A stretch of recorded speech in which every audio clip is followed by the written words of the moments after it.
ملبسينه بشت، ملبسين التمثال بشت الحافظ أسد.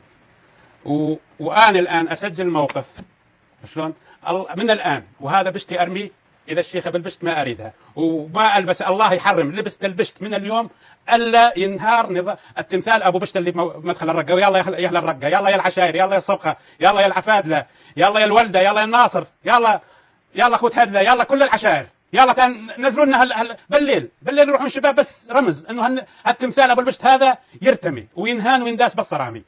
وأنا من الآن الله يحرم لبست البشت ألا ينهار التمثال أبو البشت، وينتهي النظام إن شاء الله. وهذا أبدا ما أسأل ألا يشوف. أنت إذا واحد يقول شفت فيصل الحسن الصياح لابس بشت بعد اليوم، إذا ما أبو البشت من داس بصرامي، أنا أكون خالي من الشرف.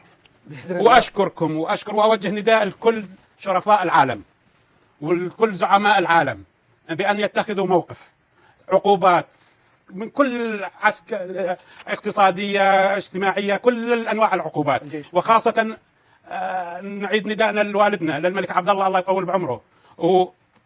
أي الشغلة الوحيدة اللي نرفضها هي التدخل العسكري، ولا نقبل بها أبدا. الرجال عندنا رجال لا يحتاجون إلا دعم الأسلحة، وهم يقاتلون ويسقطون النظام إن شاء الله.